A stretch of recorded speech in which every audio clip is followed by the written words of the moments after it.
Our next question comes from Tina Houchins. She's a Gold Star mother here in the Fort Lee community. Her 19-year-old son, Corporal Aaron Gautier, was killed in Baghdad in 2007. Hi, Mr. President. As a Gold Star mother, my son gave his life for acts of terrorism.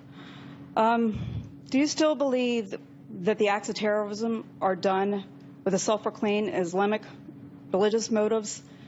And if you do, why do you still refuse to use the term Islamic terrorist? Well, first of all, I want to thank your son, obviously, for his service. And, I spend a lot of time with Gold Star moms, as does Michelle. And it's always one of the most profound things we do in office is just spending time with families and hearing about not just the sacrifices, but also the incredible life and patriotism and talent that these men and women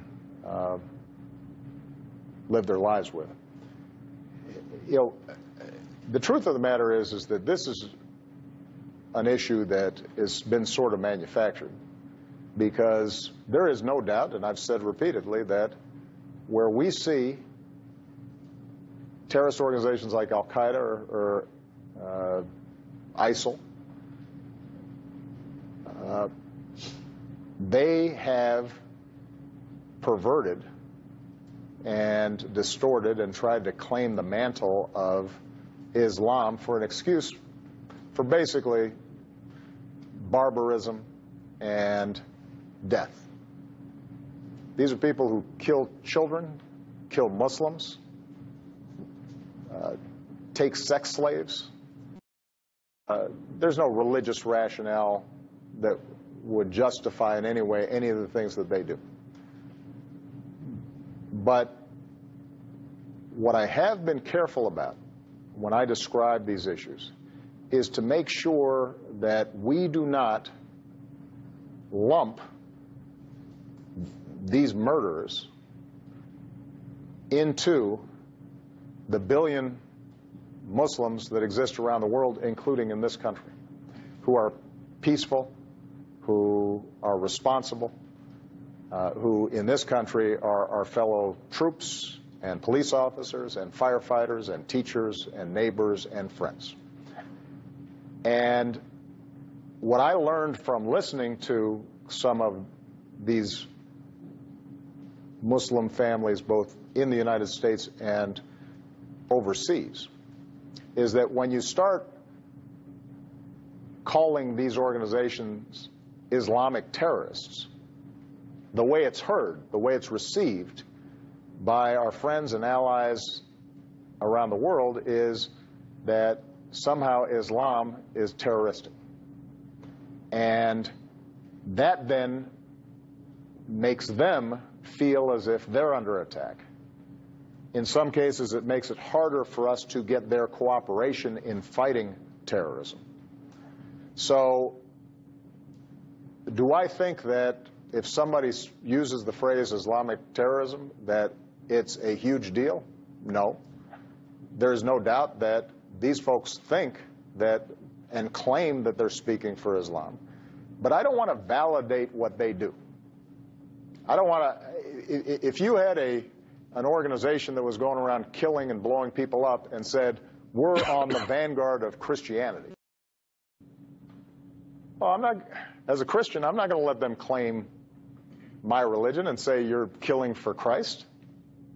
I would say that's ridiculous. That's not what my religion stands for. Call these folks what they are, which is killers and terrorists. And that's what we've been trying to do, is to make sure that, A, we don't validate their claims that somehow they speak for Islam, because they don't, and B, making sure that we do not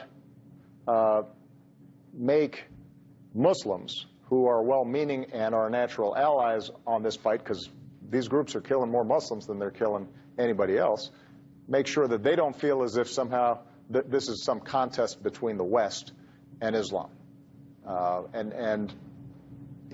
think that, I'll just be honest with you, the dangers where we get loose in this language, particularly when a president or people aspiring to become president get loose with this language. You can see in some of the language that in talking about Muslim Americans here, and the notion that somehow we'd start having religious tests in who can come in the country and who's investigated and whether the Bill of Rights applies to them in the same way. And that's a slippery slope. And the way we're going to win this battle is not by betraying our ideals. It's by making sure that we hold true to our ideals. And one of our core ideals is that, if you're an American and you are, subscribing to the ideals and the creed and the values that we believe in as a country, then we don't have a religious test in this country. Just to interject, you were clearly talking about the Republican nominee, Donald Trump, just then. You think? No, I wasn't. Because I would just say this, Jake, because aspiring to this office. No, but it's not unique to the Republican nominee. And again, I'm trying to be careful. We're on a military base. I don't want to insert partisan politics into this.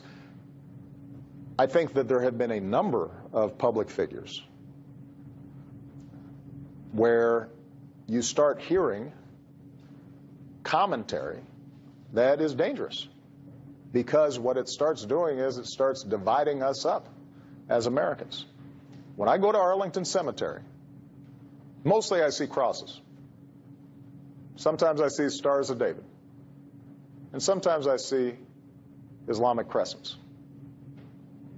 And those families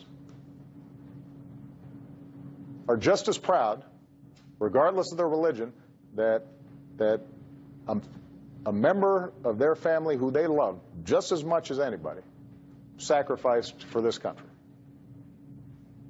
And I want to make sure that we as a nation stay unified, because that's how we're going to achieve our mission. Correct me if I'm wrong, but I heard you say that you weren't offended by Trump's comments reacting to the Khan family and what was really created a bit of a controversy from people on both sides of the aisle. Is that what I heard correctly?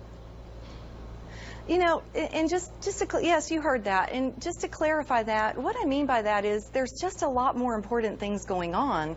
I mean, this story has been going on for a week now, and I'm not saying that Mrs. Khan probably had a right to be offended by it, but the thing is let me just tell you my perspective. Words don't mean as much to me as actions. That's just me. When my son was killed, he was killed in the largest loss of life in the history of naval special warfare. And we had 30 families at Dover Air Base waiting for our sons to be returned from Afghanistan. And what we experienced there was, and I'm just trying to draw a contrast. I'm not trying to bring up old news, but what we experienced there is the families unanimously asked Barack Obama to not bring any media, to not make this a media event, that he was welcome to be with us, but no media. And, he showed up with cameras, and the next day his picture saluting the caskets of our boys was plastered over every outlet in America, I guess. And, I'm just saying, if you're gonna just be outraged that one person says something that could be construed as a flippant remark without a lot of thought put behind it, what about the outrage over the things people do? What about the outrage over, Hillary Clinton still to date insinuating that those grieving parents who say she said one thing must be mistaken? It's just actions mean a lot more to me than words. That's just kind of the angle I come from on it. And I have full respect for the Khan family. I'm thankful for them. I'm thankful to God for their son and his willingness to fight and die for our country. I admire their family, so it's not personal about them. I just think a lot of us come at these things from different angles and see it differently.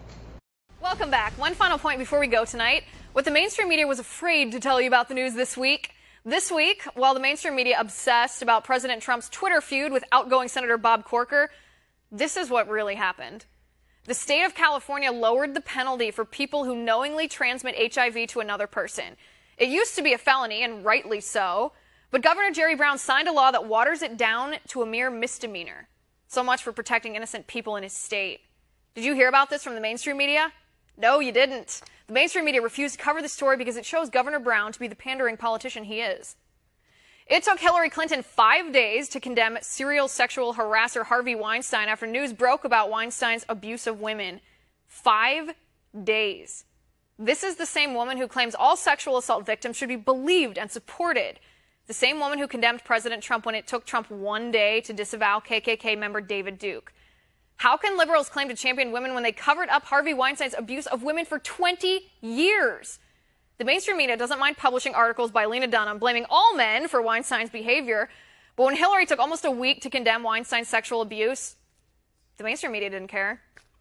Another woman appointed to a cabinet-level position in the Trump administration, Kirstjen Nielsen, nominated for Secretary of Homeland Security, joins Linda McMahon, Betsy DeVos, Elaine Chao, Sarah Huckabee Sanders, Kellyanne Conway, and Hope Hicks in high-level administration positions.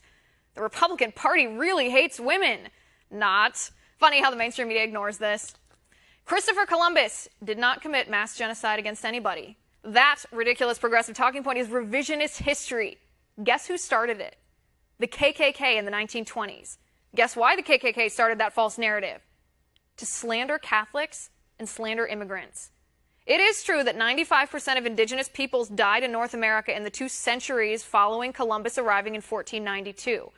But the majority of those people died from diseases. Columbus himself actually executed 2 of his men for rape and plunder. But you won't hear the historical truth from the mainstream media. Last but not least, James O'Keefe and his team of undercover journalists stung the New York Times, exposed the Gray Lady for their anti-Trump bias. Their video editor admitted their bias with his own words and with his actions. We already knew that, didn't we?